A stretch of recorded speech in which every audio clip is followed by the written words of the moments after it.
Hello students, मैं अरविंद चौधरी आपके YouTube channel maths लक्ष्य में आपका पुनः स्वागत करता हूं।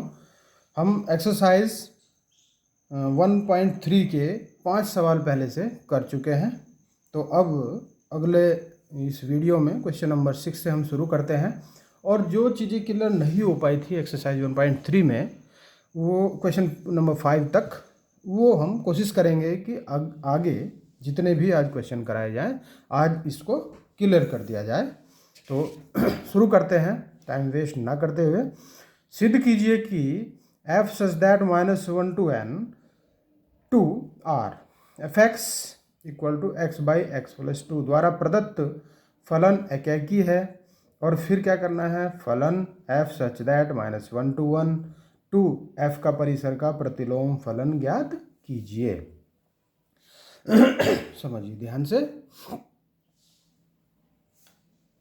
फलन जो दिया है उसी को ले लेते हैं। फलन दिया है x बाई एक्स प्लस 2। हमें ज्ञात करना है एकेकी निकालने का बहुत अच्छा आसान सा तरीका कि f(x1) और f(x2) को इक्वल ले लेते हैं। जहाँ पे x की जगह एक बार x1 लिख देंगे और दूसरी बार बराबर में x2 लिख देंगे। तो देखो यहाँ x1 by x1 plus 2, x2 by x2 plus 2। देखो सॉल्व कर देंगे, इसमें मल्टीपल कर देंगे, इसको उधर ले जाएंगे,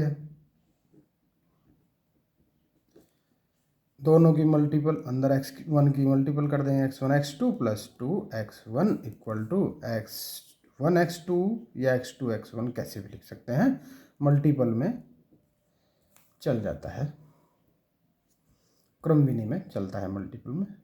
क्रम विनिमय को हम तो एक्सरसाइज 1.4 में करेंगे। तो देखिए ये आ जाएगा 2x2। तो इसे यहीं काट लो या तो ये इधर ले जाके घटा लो। तो ये आ जाएगा 2x1 बराबर 2x2 और 2 से भी 2 कटा, क्या बचा x1 बराबर x2। और जब भी x1 x2 दोनों बराबर आ जाए तो वहाँ पे एकेकी होगा। इसके बारे में हम खूब डिस्कस कर चुके हैं कि एकेकी कैसे होता है। बस अब फिलहाल तो यही देखना है कि ये एकेकी है, बस इतनी सी बात में ये प्रूव हो गया है। तो लिख देंगे अतः फलन f एकेकी है। फलन f एकेकी है, ठीक हो गया। अब क्या करेंगे, पुनः माना, दोबारा फिर ले लो, माना ये जो फंक्शन ऑफ x था इसको y के बराबर हम लेके चल जाते हैं, है ना। क्या करते हैं, यहाँ से y की वैल्यू x के पदों में है तो हमें इसका x की वैल्यू y के पदों में चाहिए। बस करो y into x plus 2 equal to x, multiple कर दो, x y plus 2y equal to x. इस 2y को तो यहीं छोड़ दो, इस पूरे एक्स वाई को उधर लेके चले जाओ।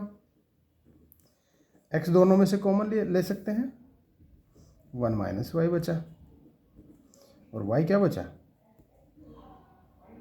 2y, सॉरी x है ना, मैं तो इस 1 माइनस वाई को इसके बटे में लेके चले जाते हैं। सीधा करके इसको लिख दो, x बराबर 2y बटे 1 माइनस वाई। तो ये जो आया है ये क्या आया है, ये जी वाई इसको बोल देंगे, ये जी वाई आया है क्योंकि फंक्शन ऑफ एक्स का प्रतिलोम तो क्या बनेगा, जी वाई बनेगा।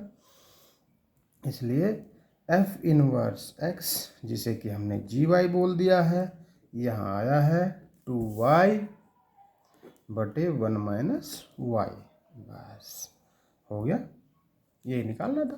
देखो आसान सा, बहुत आसान से सवाल है। देखो आसान लग रहे होंगे ना अब, ठीक है। क्वेश्चन नंबर 7 पे आ जाते हैं। थोड़ा सा स्पीड बढ़ा देते हैं क्योंकि बहुत सारे सवाल हैं, बहुत लंबी लंबी वीडियो बन जाएंगी। चलिए, यहाँ पे फंक्शन ऑफ एक्स दिया है 4x प्लस 3, 4x प्लस 3, और ज्ञात क्या करना है, f such that r to r पर विचार कीजिए, सिद्ध कीजिए कि f व्युत्क्रमणीय है, f का प्रतिलोम फलन भी ज्ञात करो। व्युत्क्रमणीय के लिए हमें क्या क्या चाहिए, हमें चाहिए एकेकी है और आच्छादक है, दोनों चीज़ें चाहिए। तो देखो कैसे करते हैं, एकेकी के लिए आ जाते हैं f(x1) इक्वल टू f(x2) के बराबर इसको मान लेते हैं। तो ये हो जाएगा 4x1 प्लस 3 और ये हो जाएगा 4x2 प्लस 3, यहाँ पे वैल्यू रख के एक बार 1 लिखेंगे, एक बार 2 रखेंगे, 3 से 3 कट जाएगा, 4x बराबर 4x2 आ जाएगा और x1 बराबर x2। तो जब x1 x2 के बराबर आ जाए तो क्या लिखेंगे, अतः फलन f क्या है, एकेकी है। एक बात हो गई। अब आच्छादक के लिए आ जाओ। इसी को मान लो y के इक्वल मान लो 4x + 3 को, और यहाँ से x की वैल्यू निकाल दो, 3 को उधर ले जाओ, 4x हो जाएगा, और x यहीं छोड़ते हुए 4 को इसके नीचे ले जाओ।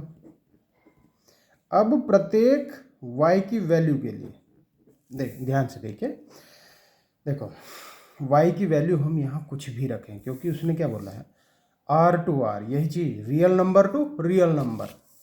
तो y का कोई भी रियल नंबर हम रखेंगे तो x की वैल्यू हर बार भिन्न आएगी, डिफर आएगी, तो आच्छादक होगा। इसका मतलब ये हुआ कि y के, एक लाइन लिख देंगे, प्रत्येक मान के लिए x का एक यूनिक मान होगा, जिसको अद्वितीय भी कहते हैं। अब ये शब्द थोड़ा पकड़ में नहीं आते, यूनिक, अद्वितीय मान होगा, अतः फलन f क्या है, आच्छादक है। फिर लिखेंगे कि चूंकि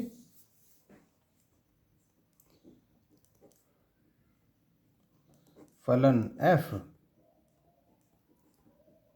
एकेकी तथा आच्छादक है, अतः f का प्रतिलोम फलन f इनवर्स का अस्तित्व है। मतलब इसको निकाल सकते हैं हम, अस्तित्व है, और अस्तित्व के लिए हमने निकाल भी दिया है, देखो। तो f इनवर्स क्या बना, y-3/4, जो हम निकाल चुके हैं पहले से ही। इसको प्रूव करने के लिए तो 2 काम हो गए इसी में।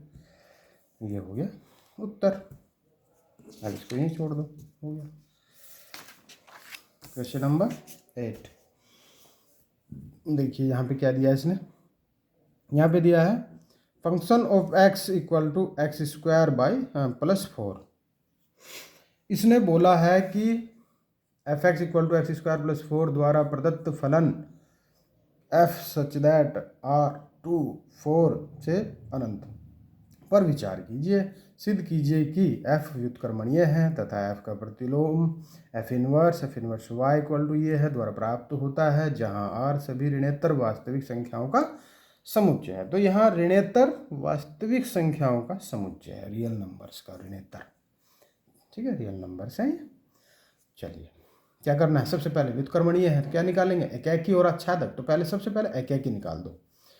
तो fx1 = fx2 x1² + 4। देखो एक ही जैसे हमने कई सारे सवाल कर दिए। ये सारी चीज़ें आसान लगनी शुरू हो जाती हैं, शुरू में तो पकड़ में नहीं आती, लेकिन अब पकड़ में आ जाएंगे। x1 बराबर x2 बराबर है, तो फलन f एकेकी है, ठीक है। क्या करते हैं, दूसरा लाना है हमें आच्छादक। आच्छादक के लिए हमने लेट y = fx, fx क्या है, x² + 4। हम किसकी वैल्यू लाएंगे, यहाँ से x की वैल्यू। हर सवाल में यही चीज़ कर रहे हैं।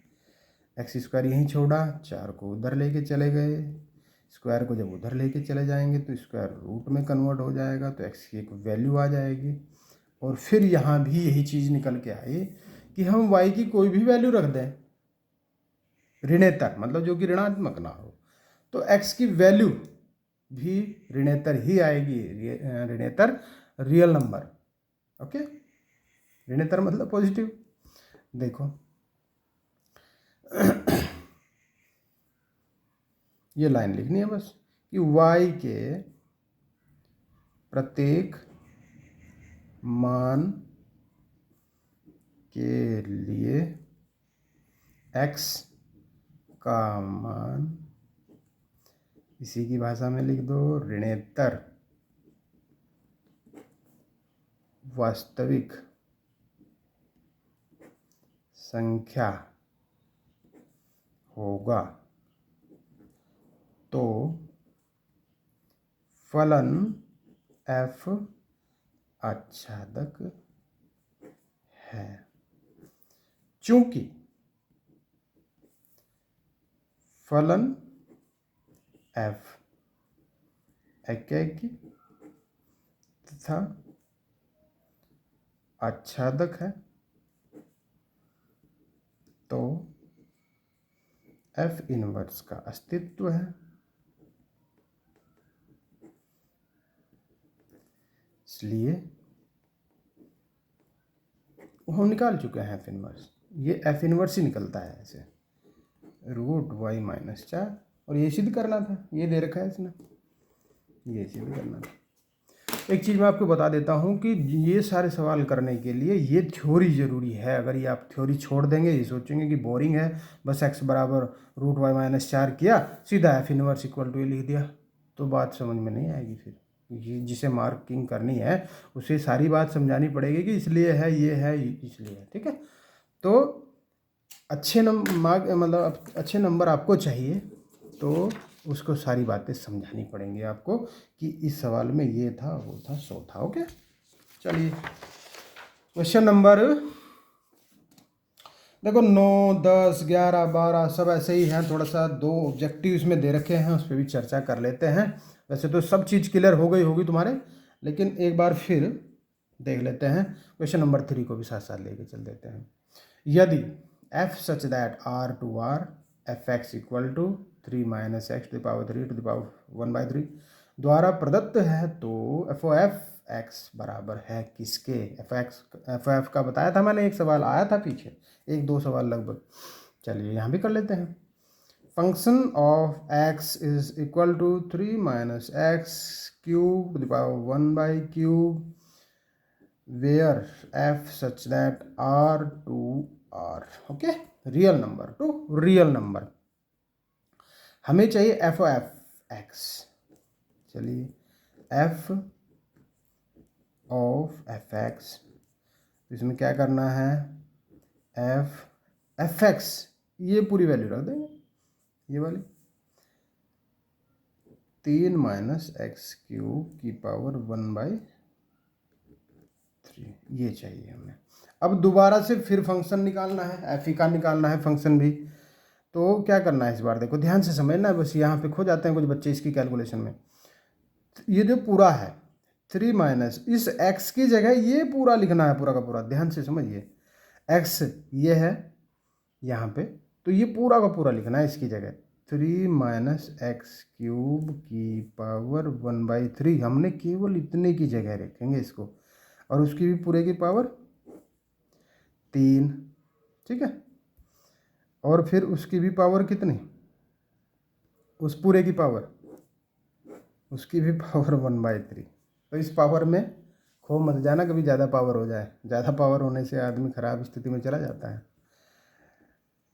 3 माइनस, देखो यहाँ पे करिए, इसको पहले करो ध्यान से, इसे छेड़ना नहीं, अंदर को नहीं छेड़ना, इसे देखो बार बार, 1/3 गुणा 3 और पूरे का 1/3, 3 से 3 काटो, बचा अंदर 3 माइनस x क्यूब पूरे की 1/3।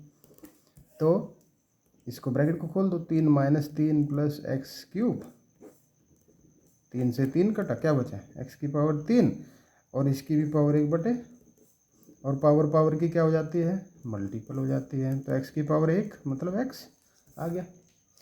तो ये एक ऑब्जेक्टिव क्वेश्चन है, इसमें इसके आंसर दे रखे हैं 4, इन 4 में से एक राइट आंसर है x, तो सी आंसर इसका सही है। अतः विकल्प सी सही है। क्लियर हो गई होगी बात। इस कैलकुलेशन में उलझ मत जाना, बहुत आसान है, बस थोड़ा सा दिमाग लगाने की आवश्यकता है, जो कि आप सभी के पास प्रचुर मात्रा में उपलब्ध है। 14वें को भी कर लेते हैं, आसान सा है, सारे ही आसान होते हैं, क्लियर हो जानी चाहिए बात, ये मैं बार बार आपको बोल रहा हूँ। कि जो चीज़ क्लियर है वो आसान है, जो क्लियर नहीं होती वो भले ही आसान हो लेकिन आसान नहीं होती। चलिए, इसके भी 4 ऑप्शन दिए हैं। देखो क्वेश्चन आपके सामने है 14वां, इसको पढ़ लेंगे। f(x = 4x/3x+4) द्वारा परिभाषित एक फलन f सच दैट r -4/3 से r है। f का प्रतिलोम अर्थात प्रतिचित्र मैप g सच दैट परिसर f(2r -4/3) निम्नलिखित में से किसके द्वारा प्राप्त होगा? किसके द्वारा प्राप्त होगा? ये 4 ऑप्शन दिए हैं, जो भी ऑप्शन ठीक होगा वो होगा। तो हम इसमें क्या करते हैं, लेट y = 4x/3x+4, इसकी मल्टीपल इसमें कर देते हैं। हमें फाइनली वैल्यू x की लानी है। बस इतनी ज़्यादा बात इसमें लिखी है कि इस बात को पढ़ के ये लगे कि पता नहीं क्या होने वाला है, लेकिन ऐसा कोई समस्या नहीं है। हमें क्या चाहिए, इसमें प्रतिलोम चाहिए ना। तो हम जो जैसे निकाल रहे थे y की वैल्यू x के पदों में दे रखी है, तो x की वैल्यू y के पदों में निकालनी है हमें। ये हो जाएगा 3xy + 4y = 4x। 4x को इधर लेके जाओ माइनस, ओके, और बराबर आ जाएगा -4। क्या लेंगे कॉमन? यहाँ से कॉमन लेंगे x, बचा 3y - 4 -4y, और x बराबर आएगा -4y/3y - 4। इसको सीधा करके भी लिख सकते हैं, माइनस को नीचे ले जाओ तो ये हो जाएगा 4y/, नीचे जब ले जाएंगे तो 4 - 3y। कैसे ले गए नीचे? इस माइनस को हटाया, यहाँ पे ले गए, ये माइनस हुआ, ये माइनस से प्लस हुआ, तो फिर इनका स्थान परिवर्तन हो जाएगा। x बराबर आया 4y/4 - 3y। देखो ऑप्शन इनमें से कौन सा ठीक है? ऑप्शन है बी। अतः विकल्प बी सही है। ओके, इस प्रकार से हम एक्सरसाइज 1.3 को भी सक्सेसफुली कर चुके हैं, और मैं आशा करता हूँ कि सभी स्टूडेंट्स इस चीज़ को समझ गए होंगे। ठीक है,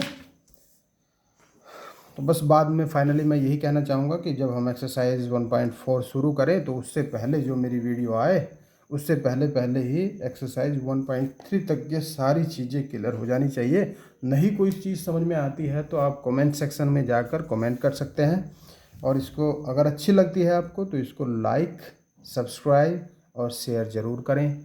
थैंक यू।